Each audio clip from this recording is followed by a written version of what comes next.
Oui. Donc, on était sur. On a parlé un peu sur ce qu'on appelle le protocole PIM. C'est un protocole de routage pour les multiclasses. D'accord? Protocole Independent Multiclass. Donc, le protocole, par exemple, sur cette topologie-là,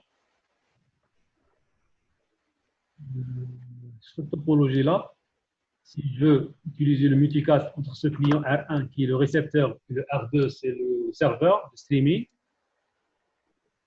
je dois activer déjà ce qu'on appelle le routage multicast ici. Et bien sûr, je dois aussi avoir ou bien utiliser ou bien choisir un protocole de routage. D'accord? La première, Voilà, voilà. le protocole le routage multicast, IP multicast routing. La deuxième des choses, c'est utiliser un protocole de routage multicast pour créer ce qu'on appelle le MDT, Multicast Distribution Tree. Parmi les protocoles, nous avons le PIM. Le PIM, il est à deux modes, sparse ou bien dense. Le sparse, le dense, c'est le serveur qui va streamer en continu la vidéo. Il attend jusqu'à le routeur, il dit voilà, ça m'intéresse ce flux ou non, ça ne m'intéresse pas. D'accord? Le deuxième, le sparse mode, c'est ce qui est largement utilisé, c'est la requête commence côté client. C'est le client qui va demander un flux X et il va représenter un point de rendez-vous, ce qu'on appelle le RP. D'accord? Et le RP, c'est conçu ou bien c'est censé trouver ce qu'on appelle la route vers tous les serveurs de streaming. D'accord? C'est ça, ça entre routeurs. Maintenant, bon, ça, c'est le R1, le client, c'est un routeur, mais imaginez que ce n'est pas un routeur, d'accord? Imaginez que c'est un démon, c'est un smartphone, c'est une télé, d'accord? C'est juste ici pour la topologie que j'ai utilisé un routeur, d'accord? Donc, le protocole, le PIM, par exemple, le protocole de routage, c'est entre ces routeurs-là, d'accord? Par contre, entre le récepteur final et sa passerelle par défaut, d'accord? Donc, la passerelle par défaut de ce démon-là, elle se trouve ici, d'accord? On ne doit pas utiliser ce qu'on appelle un protocole de routage, mais on doit utiliser ce qu'on appelle le IGMP, d'accord? Ce protocole-là, c'est le protocole qui permet de, bon, IGMP, c'est Internet Group Management Protocol, d'accord? Je pensais que c'était Multicast. Internet Group Management Protocol, d'accord? Il est utilisé par qui? Par les récepteurs. Ah, d'accord.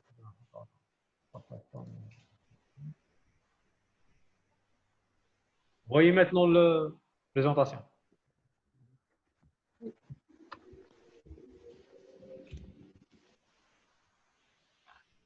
Est-ce que vous voyez maintenant le fichier PDF?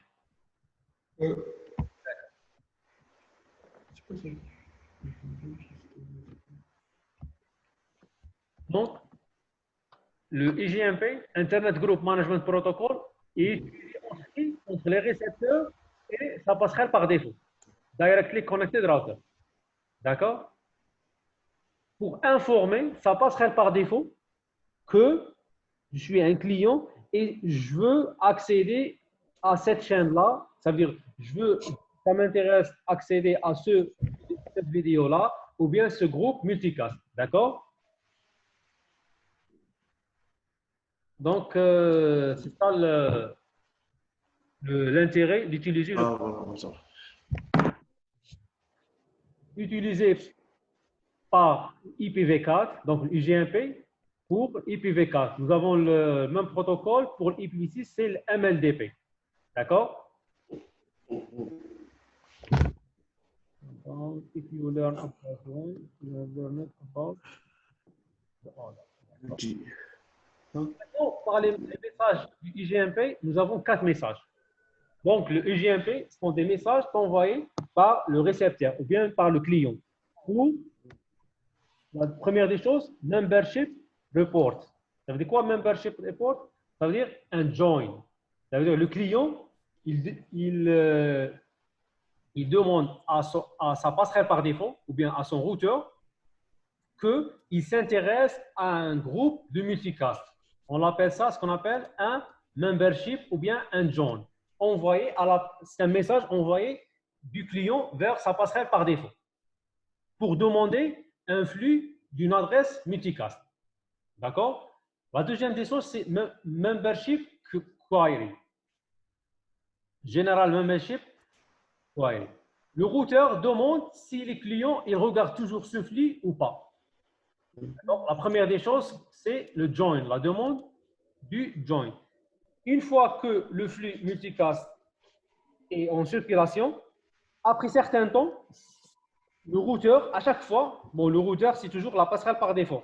À chaque fois, il demande est-ce que ce flux X représenté par cette adresse IP, par exemple 239.10.10.10, est toujours en demande.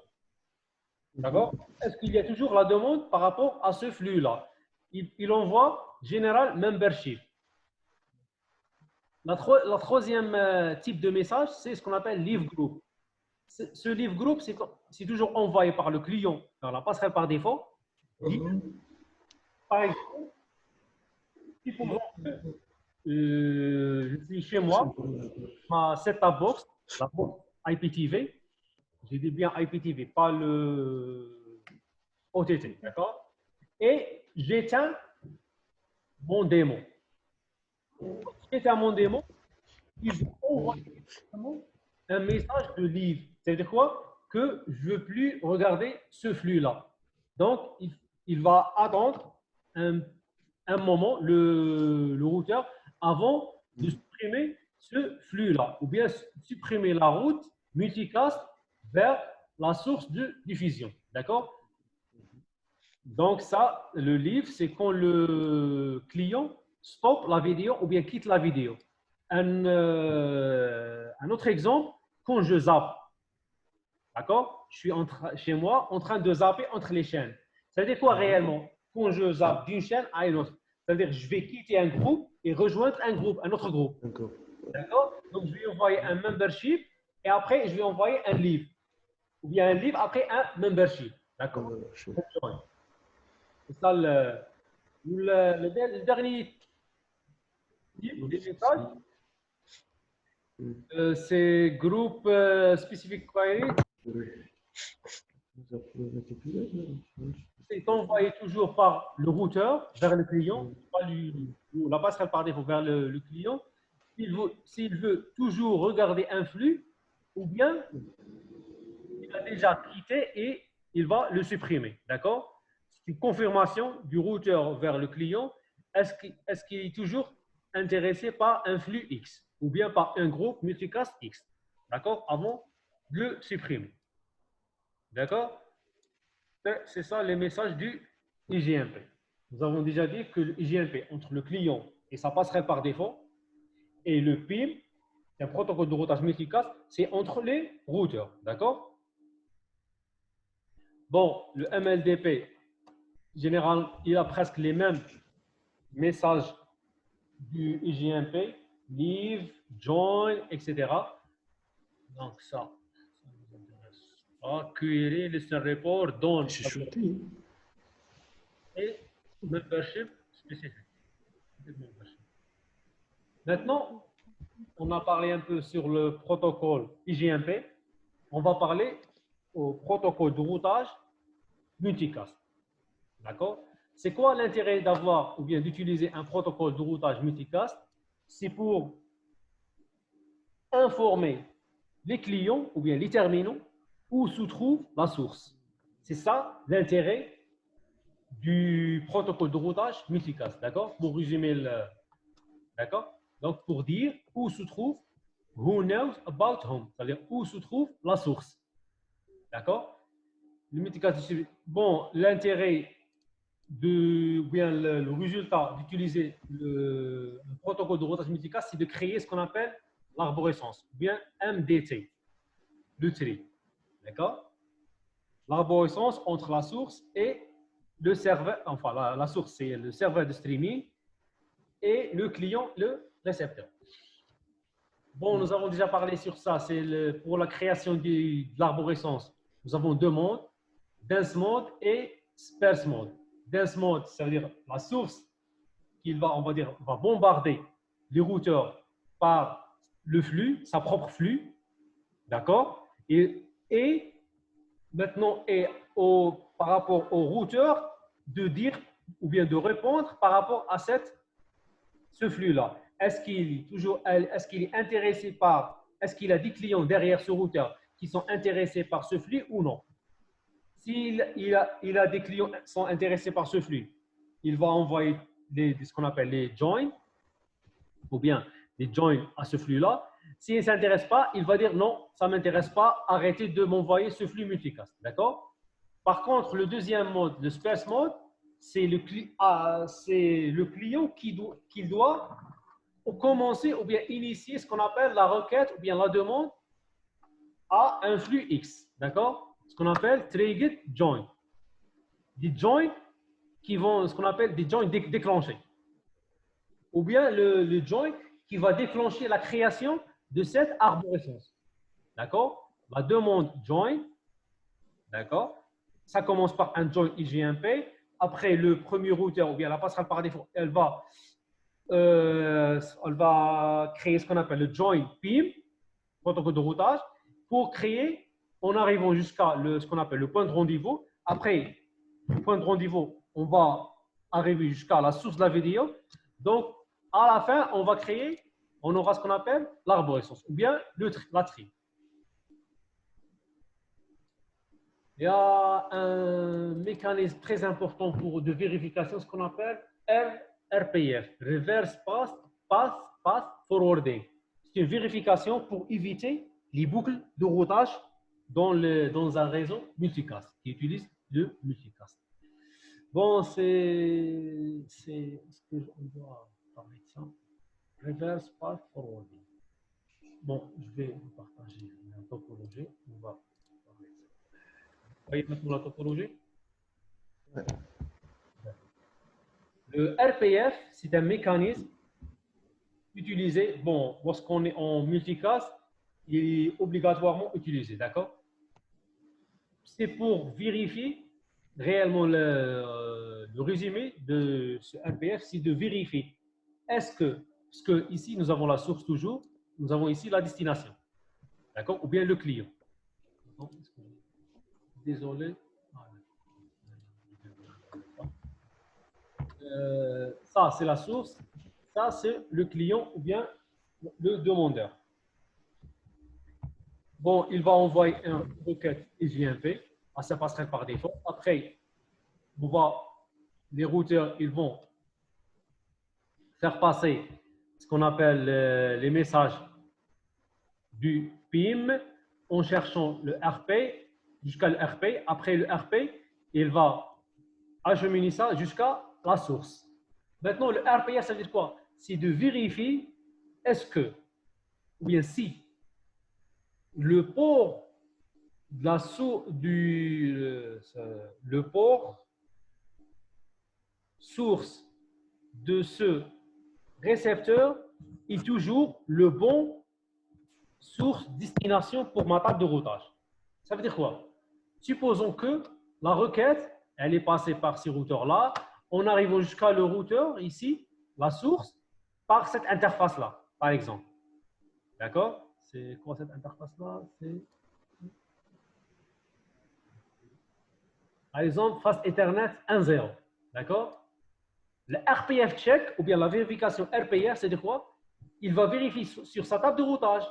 Est-ce que pour joindre 7, 10, 10, 10, 10 par exemple, on va dire que l'adresse IP de cette source-là est 4 fois 10, 10, 10, 10, 10, 10. D'accord?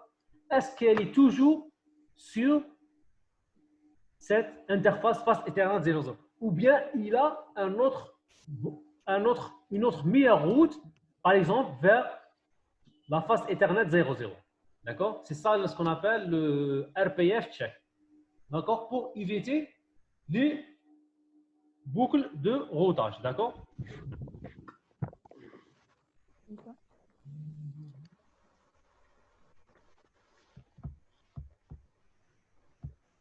How to determine correct ingress interface. Ça veut dire c'est de vérifier est-ce que l'interface d'entrée elle est toujours utilisée pour et de vérifier si l'interface d'entrée est toujours utilisée pour la sortie. D'accord? C'est ça ce qu'on appelle le MPF. On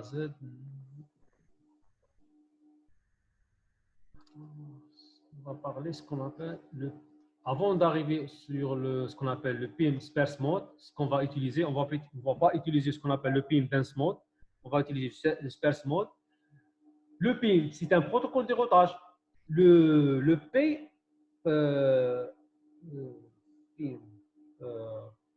PIM, c'est protocole indépendant multicast. Le I de indépendant, c'est quoi? Il est indépendant du protocole de routage unicast. Ça veut dire quoi? Il est indépendant, il n'exagère pas ou bien il ne demande pas qu'on utilise un protocole de routage unicast bien spécifique. D'accord? Il fonctionne avec le GRP, il fonctionne avec l'OSPF, le RIP, n'importe quel protocole de routage. Quoi? Parce que sans protocole IGP, on ne peut pas faire fonctionner le protocole multicast. Vous vous rappelez la dernière fois lorsqu'on a parlé sur le BGP? Pour créer un voisinage BGP. Déjà, les voisins sont déclarés statiquement. Ils ne sont pas discovered automatiquement. On va pas, c'est pas comme le OSPF ou le GRP. Si j'ai une topologie OSPF ou GRP, il suffit de configurer le GRP ou bien l'OSPF sur les deux interfaces, le voisinage, il est up automatiquement. Par contre, le BGP, je dois déclarer le protocole, le voisin, par son adresse IP statiquement. Après, qu'est-ce qu'il va faire le BGP? Il va consulter la table de routage s'il a une route pour cette destination ou bien pour cette adresse du voisin. C'est ça réellement comment ça se passe avec le BGP. D'accord. On doit avoir une route sur la table de routage vers le voisin qui est déclaré statiquement. C'est la même chose par rapport le protocole de routage multicast PIM et le protocole de routage unicast, que ce soit IGRP ou OSPF. On doit avoir ce qu'on appelle une topologie convergée, ça veut dire on doit avoir des routes vers toutes les destinations avant d'implémenter le PIM. D'accord? Pourquoi? Parce que le PIM, il va utiliser les informations offertes par le protocole de routage IGP. D'accord? Qu'est-ce qu'il va faire? Il va consulter ce qu'on appelle la fibre pour savoir où elle est, le RP, le point de rendez-vous, et par la suite où se trouve la source. D'accord? Donc, mais il est indépendant. Ça veut dire quoi? Il suffit d'avoir l'information sur la table de routage. Il ne demande pas qu'il faut utiliser le OSPF ou bien le BGP ou bien UGRP ou bien n'importe quel protocole de routage. D'accord? Pourquoi? Parce qu'on a d'autres protocoles de routage multicast. Il n'y a pas que le PIM. Il y a d'autres protocoles de routage multicast. Mais, par exemple, l'OSPF. On a ce qu'on appelle le MOSPF. C'est un protocole de routage multicast. MOSPF. Mais on doit implémenter l'OSPF pour utiliser le MOSPF. D'accord? Par contre, le IGP, il suffit d'avoir l'information disponible sur la table de routage. D'accord? C'est ça la notion du independent. D'accord? On n'est pas obligé d'utiliser un X protocole de routage unicast pour faire fonctionner le PIM. C'est ça le truc. D'accord? Est-ce que c'est clair cette fois?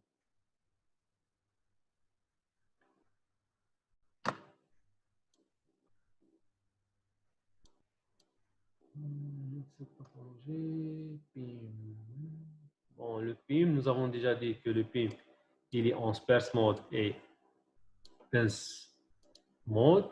D'accord. l'objectif, c'est de créer ce qu'on appelle l'arborescence, tree, à partir de la source vers la destination. L'arborescence, elle relie la source ou bien le client, le demandeur, et la source ou bien le streamer. Bon, ça, ce sont tous des RFC et tout, ça ne nous intéresse pas. Version, similarité, différence, packet version, PIM version, d'accord.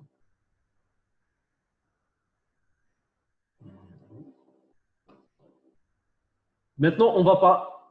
Ça, c'est une comparaison entre un protocole de routage multicast et un protocole de routage unicast. D'accord? Un protocole de routage multicast, comme le PIM, et un protocole de routage unicast, comme le GRP, l'OSPF, le RIP, etc. D'accord?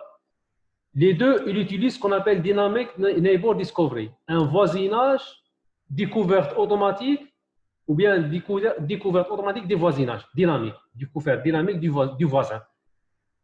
Par exemple, le PIM, il utilise la 224.00.13, l'OSPF utilise la même plage, la 224.0.0.5 et 6, etc. D'accord?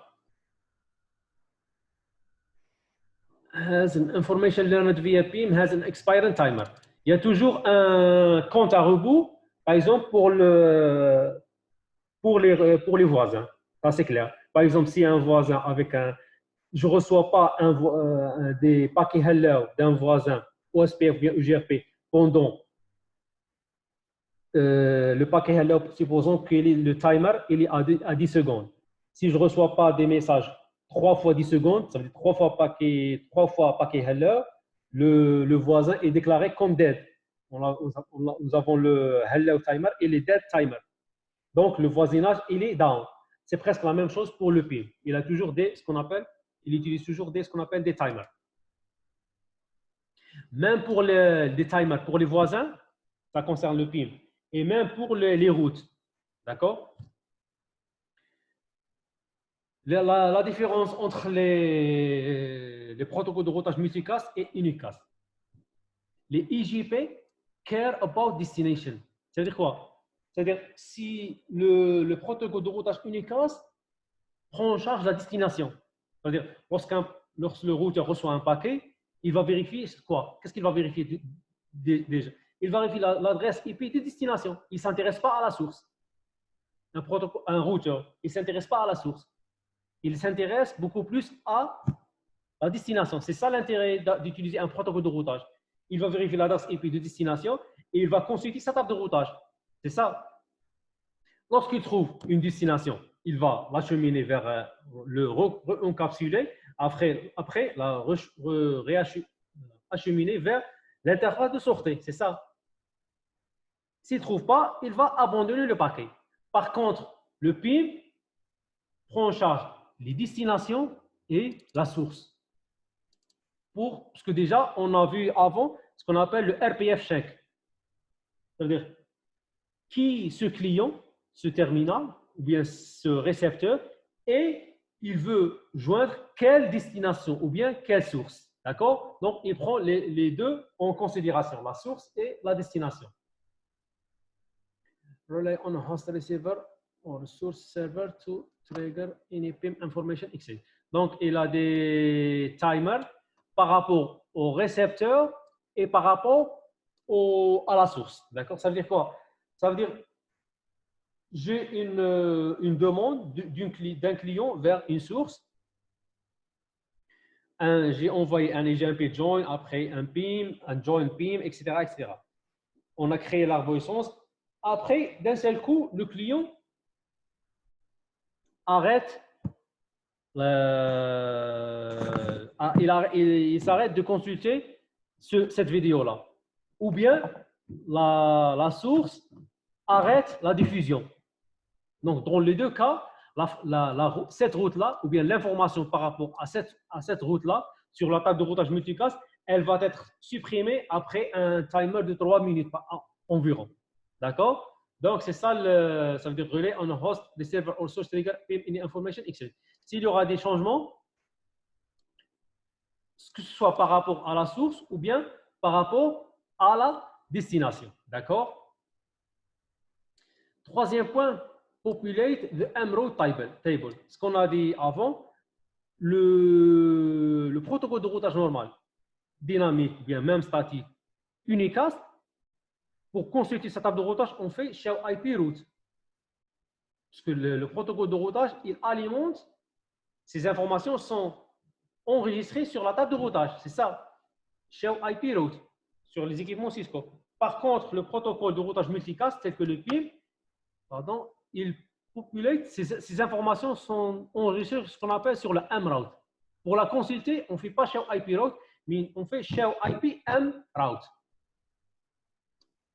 Bon, je vous envoie une fois possible que cette session va être stoppée parce qu'on a par défaut uniquement 45 minutes gratuitement. Donc, je vais vous envoyer maintenant le lien. Alors, c'est la troisième session.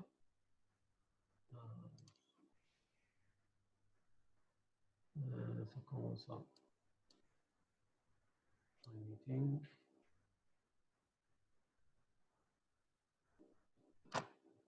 Copy.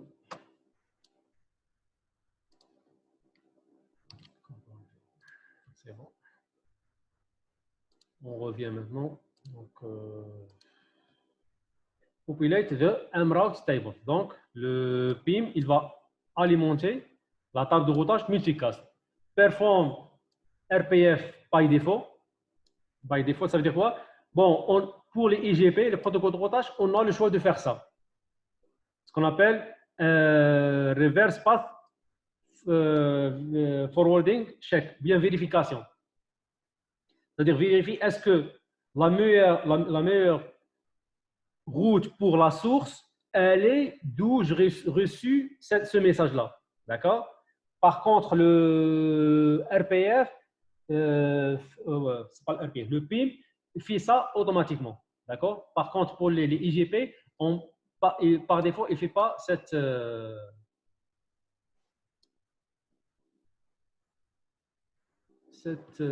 vérification. C'est ça.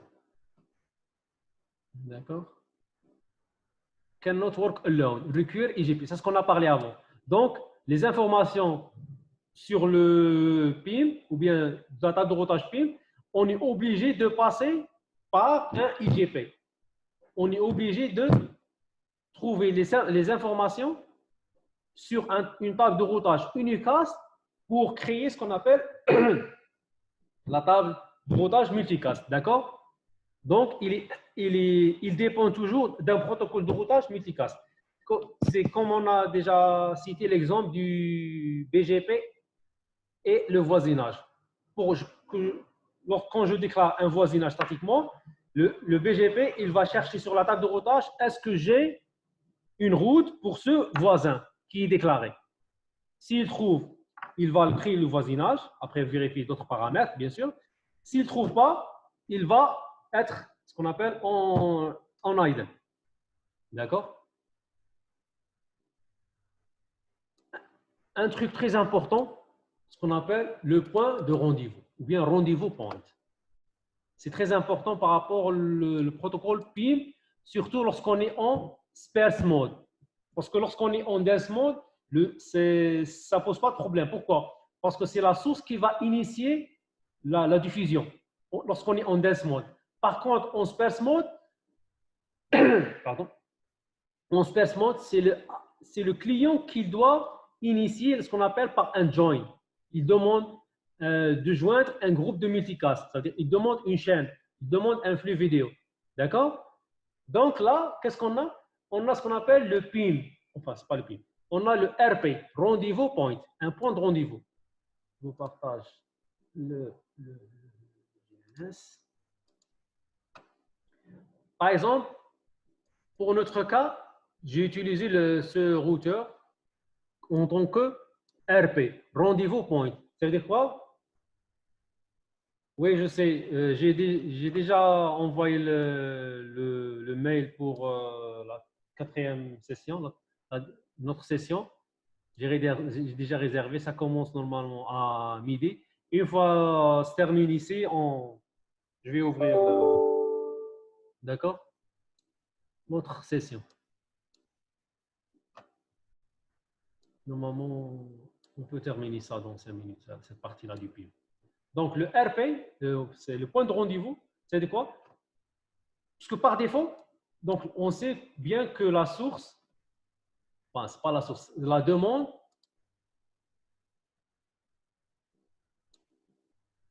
commence par ici. Donc, ça, c'est JMP. Après, le PIM, qu'est-ce qu'il va faire? Le RP, ce qu'on appelle le point de rendez-vous, est déjà, normalement, ils doivent être configurés sur tous les routeurs PIM. D'accord? Il doit avoir un accès et une route via le protocole de routage Unicast, IGRP ou bien OSPF, pour joindre ce RP. Et par la suite, le RP, en principe, il a toutes les informations comment joindre la source. D'accord? Donc, c'est ça le RP. D'accord? Donc, lorsque la source reçoit cette demande de join un PIM, join un groupe de multicast, donc elle va répondre. Bon, parfois, elle va répondre parce qu'ils font le check RPF pour trouver le meilleur chemin pour la destination.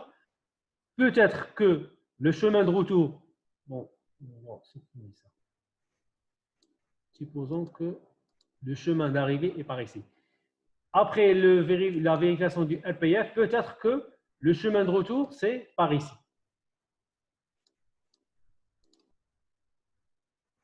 D'accord? Supposons que le chemin de retour, c'est par ici. Donc, c'est ça l'intérêt du point de rendez-vous. D'accord?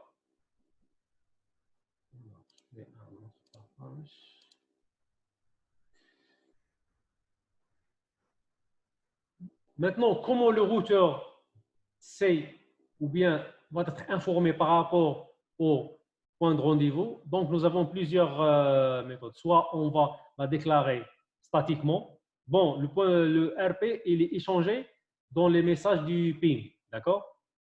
Donc, on peut la déclarer statiquement sur tous les routeurs.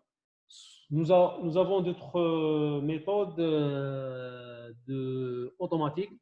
Je ne me rappelle pas comment on les appelle. Je pense que c'est BSR. BSR normalement. BSR RP. Ça veut dire la découverte automatique du RP. D'accord?